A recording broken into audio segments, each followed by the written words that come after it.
تقسیم پر، اوروں کو ملے ہیں مال و زر، ہم کو ملی تعلیم پر۔ الحمدللہ رب العالمین، والصلاة والسلام علی سید المرسلین وعلی آلہ واصحابہ اجمعین ومن تبعہم بإحسان الی یوم الدین، اما بعد۔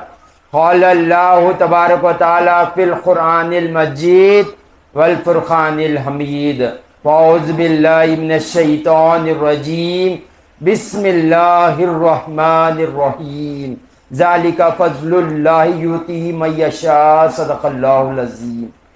میرے زندگی کا مقصد تیرے دین کی سرفرازی، میں اسی لیے مسلمان، میں اسی لیے نمازی۔ محترم و مکرم عزیز سامعین کرام، السلام علیکم ورحمۃ اللہ وبرکاتہ۔ اپنے من میں ڈوب کر پا جا سراغ زندگی، اپنے من میں ڈوب کر پا جا سراغ زندگی، تو اگر میرا نہ بنتا نہ بن، اپنا تو بن۔ تو اگر میرا نہ بنتا نہ بن، اپنا تو بن۔ اللہ کا کروڑ ہاں ایسا ہے کہ اللہ نے ہمیں اپنے محبوب کی امت میں پیدا فرمایا۔ ابھی میں نے جو آیت مبارکہ کی تلاوت کی، اس میں اللہ تعالیٰ ارشاد فرماتا ہے، اللہ جس پر چاہے فضل فرمائے، کیونکہ اللہ تعالیٰ اور ایک جگہ فرماتا ہے ان اللہ علی کل شیء قدیر، اللہ ہر چیز پر قادر۔ تو اللہ جس پر چاہے فضل فرمائے، اسے کوئی پوچھنے والا ہے نہ کوئی روکنے والا۔ تو اللہ نے انسان پر اتنا فضل فرمایا ہے جس کی کوئی حد ہے نہ انتہا۔ اگر ہم مختصر ہی گننا بیٹھ جائیں تو گھنٹے لگ جائیں۔ صوفیاء فرماتے ہیں اگر تم اللہ کا فضل اپنے اوپر دیکھنا چاہتے ہو، تمہاری زندگی کم پڑ جائے گی، اس کا فضل ختم نہیں ہوگا۔ اتنا فضل اللہ نے ہم پر فرمایا۔ پہلا فضل، اللہ نے ہمیں اپنی تمام مخلوق میں، جتنی مخلوق ہے اللہ تعالیٰ کی، ان تمام مخلوق میں اللہ تعالیٰ نے ہمیں انسان بنایا۔ ہو سکتا اللہ ہمیں کتا بنا دیتا، بلی بنا دیتا، چوہا بنا دیتا، چونڈی بنا دیتا، اختیار تھا نہیں بولنے کا؟ نہیں تھا۔ اللہ نے فضل فرمایا، ہمیں انسان بنایا۔ اللہ تعالیٰ انسان کی دولت ہمیں شرف عطا فرمایا۔ پھر اللہ تعالیٰ نے انسان میں اللہ تعالیٰ نے یہ فضل فرمایا، اللہ تعالیٰ نے ایمان کی دولت سرفراز فرمائی۔ حضور پاک صلی اللہ علیہ وآلہ وسلم نے ارشاد فرمایا، اللہ دنیا اسے بھی دیتا ہے جسے وہ چاہتا ہے، اور دنیا اسے بھی دیتا ہے جسے وہ نہیں چاہتا، مگر ایمان کی دولت اللہ اسے ہی دیتا ہے جسے اپنا محبوب رکھتا ہے۔ تو یہ اللہ کا احسان ہے کہ اللہ نے ہمیں ایمان کی دولت میں سرفراز کیا۔ کیا ہمارا اختیار تھا کہ مسلمان کے گھر پیدا ہو جائیں؟ یہ اللہ کا فضل ہوا مسلمان کے گھر پیدا ہو۔ اور ہمیں یہی ایک وجہ ہمیں اپنے ایمان کو پیٹ پیچھے ڈالنے کا سبب بن گیا۔ ان سے پوچھے جس نے سب کچھ کھو کر ایمان کی دولت سے پائی، ان سے پوچھے ایمان کی قیمت کیا ہوتی ہے، وہ بتائیں گے یہ ایمان پانے کے لیے اپنے گھر بار چھوڑ دیا، یہ ایمان پانے کے لیے میں نے اپنے بیوی بچوں کو چھوڑ دیا، اپنے وطن کو چھوڑ دیا۔ ایمان کی دولت ہمیں مفت میں مل گئی اور اس کی ہمیں قدر نہیں ہے۔ اور ایمان کی قدر دیکھنا ہے تو صحابہ کرام کی زندگی اٹھا کر دی۔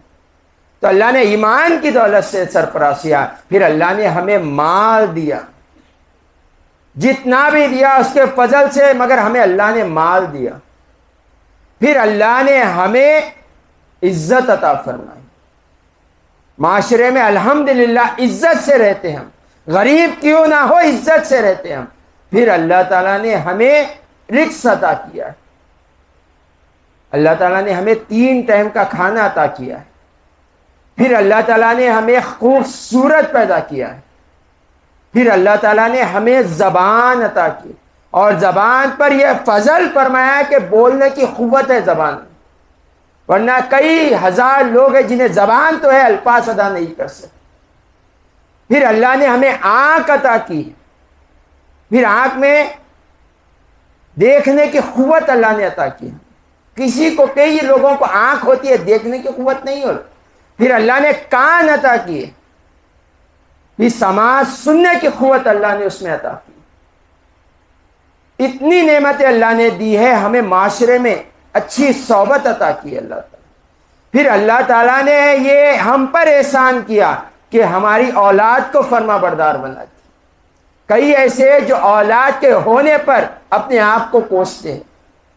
اولاد کا فرما بردار ہونا یہ بھی احسان ہے، ماں باپ کا زیادہ دیر دنیا میں قیام کرنا یہ بھی احسان ہے، اچھے بیوی مل جانا یہ بھی احسان ہے، اچھا شوہر مل جانا یہ بھی احسان ہے، اچھا دوست مل جانا یہ بھی احسان ہے، اچھا پڑوسی مل جانا یہ بھی احسان ہے۔ اتنے احسانات ہیں اللہ کے جسے ہم گن نہیں سکتے، مگر سنو یہ احسانات ہے، احسان عظیم نہیں ہے۔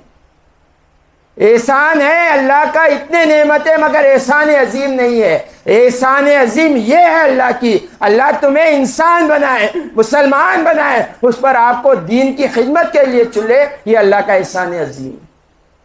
اتنا بڑا احسان عظیم ہے ہم جس پر غور نہیں کرتے۔ نہ جانے آدم علیہ السلام سے ابھی تک کتنے کروڑ لوگ آئے ہوں گے جس کی تعداد ہم نہیں گن سکتے۔ اب جتنے دنیا میں ہے موجود، آج کوئی حقیقت میں نہیں بتا سکتا کہ اتنی پاپولیشن دنیا میں نہیں بتا سکتا۔ ایک سیکنڈ میں ایک مرتا ہے تو 10 پیدا ہو جاتے۔ اتنی مخلوق ہے، صبح قیامت تک نہ جانے کتنی مخلوق آئے گی۔ ان تمام کروڑ لکھوں کروڑ لوگوں میں اللہ تعالیٰ نے انبیاء اکرام کو چنا۔ کتنے چنا ہے پتہ ہے؟ 1,24,000 کم و بیش۔ تو سوچے ان کی شان اللہ نے کیا بلند رکھی ہے۔ حضور پاک صلی اللہ علیہ وآلہ وسلم نے ارشاد فرمایا انسان میں سب سے افضل جماعت جو ہے وہ انبیاء اکرام کی جماعت، اور سنو جنات سے افضل انبیاء اکرام، اور سنو فرشتوں سے افضل انبیاء اکرام کی جماعت ہوتی ہے۔ اتنی افضل جماعت ہے، اور کبھی سوچا یہ جماعت کو اللہ نے کیوں پیدا کیا؟ صرف اپنے دین کی تبلیغ کرنے کے لیے۔ اتنا افضل مقام ہوتا ہے یہ انبیاء اکرام کا، اور جو دین کا کام کرتا ہے، جو نیچا دکھاتے ہیں ان کو چاہیے کہ اپنے حال پر رحم کھا لے، کیونکہ حضور پاک صلی اللہ علیہ وآلہ وسلم نے ارشاد فرمایا چوتھے شخص مت بنو، 3 بنو، چوتھے شخص مت بنو۔ پہلا علم سکھانے والے بنو، دوسرا علم سیکھنے والے بنو، تیسرا کم سے کم سکھانے والے نہیں بنتے، سیکھنے والے نہیں بنتے، کم سے کم تیسرا علم سے محبت کرنے والے بنو، چوتھے بنو گے ان سے دشمنی رکھو گے، اللہ تعالیٰ ہلاک تباہ برباد کر دے گا۔ تو یہ اتنا بڑا فضل احسان عظیم ہوتا ہے دین کی خدمت کرنے والوں کے۔ دنیا میں سب سے افضل و اعلیٰ مقام عبادت گزار سے بھی افضل وہ ہوتا ہے جو دین کی خدمت کرتا ہے۔ تو ہمیں غور و فکر کرنا چاہیے۔ اس لیے حضور پاک صلی اللہ علیہ وسلم نے فرمایا عالم کا سونا بھی عبادت ہے، عالم کا اٹھ کر راستے میں چلنا بھی عبادت ہے۔ اللہ نے یہ شان عطا فرمائی۔ تو دین کی خدمت کرنا یہ عام بات نہیں ہوتی، اللہ کا فضل ہوتا ہے۔ انشاءاللہ آج رات عشاء اور تراویح کے بعد مسجد بنات صالح علی نعمان میں ایک شب تربیتی اعتکاف ہوگا۔ انشاءاللہ اس کے تفصیلی بیان اس میں ہوگا، اور ہمارے استاد محترم مولانا صدام حسین صاحب کامل الحدیث جامعہ نظامیہ بھی تشریف لے کر آئیں گے، اور اس میں خصوصی پروگرامس یہ ہوگے کہ اس میں نماز جنازہ پڑھنے کا طریقہ بتایا جائے گا، دعائیں سکھائی جائے گی، اس کے بعد غسل کا طریقہ بتایا جائے گا، کفن کا طریقہ بتایا جائے گا، غسل کا اور کفن کا طریقہ بتایا جائے گا۔ آج جو مسلمان کی ضرورت ہے، آج ہمارے گھر میں والد کا انتقال ہوتا ہے، بھائی کا انتقال ہوتا ہے، تو بیٹا غسل نہیں دیتا، بیٹا کفن نہیں دیتا، بیٹا نماز جنازہ نہیں پڑھاتا۔ یہاں پر ہم غسال کو ڈھونڈتے، وہاں پر مسجد کے امام کو ڈھونڈتے، جبکہ حضور پاک صلی اللہ علیہ وسلم نے فرمایا بیٹے کو چاہیے کہ باپ کا غسل دے، باپ کے جنازے کی نماز پڑھائیں۔ کیوں؟ جو وہ درد میں ہوتا ہے وہ درد کسی اور کو نہیں ہوتا۔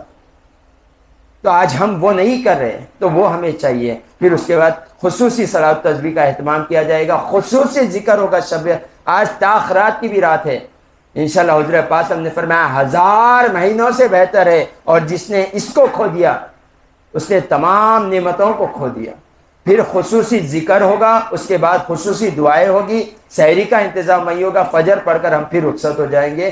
آپ تمام مرد حضرات سے شرکت کی خواہش کی جاتی ہے، خواتین کو ادباً گزارش کی جاتی ہے اپنے بیٹوں کو، اپنے بھائیوں کو، اپنے شوہروں کو بھیجے تاکہ وہ دین کا علم سیکھ سکے، دین کی خدمت کر سکے۔ سب سے بڑا احسان عبداللہ شاہ صاحب رحمۃ اللہ علیہ فرماتے ہیں، اور ہمارے امام اہل سنت، ہمارے امام انور اللہ شاہ فاروقی رحمۃ اللہ علیہ بانی جامع نظامیہ اپنے کتاب میں لکھتے ہیں، آج سب سے بڑی تبلیغ جو دین کی ہے وہ اپنے گھر میں ہی سب سے بہتر۔ کیوں؟ آج ہمارے گھر میں دین نہیں ہے، ہم باہر نکل جاتے ہیں۔ تو ہمیں اپنے گھر میں اپنے آپ کو بدلنا ہے، اپنے بچوں کو بدلنا ہے۔ انشاءاللہ آپ بدلو گے، ماحول بدل جائے، کیونکہ صحبت اثر رکھتی ہے۔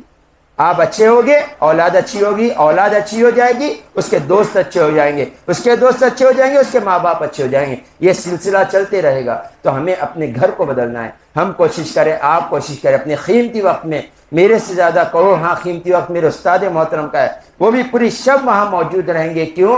یہ امت درد ہے امت کا۔ تو ہم کوشش کریں، آپ کوشش کریں، تمام حضرت سے شرکت کی خواہش کی جاتی ہے۔ السلام علیکم ورحمۃ اللہ وبرکاتہ۔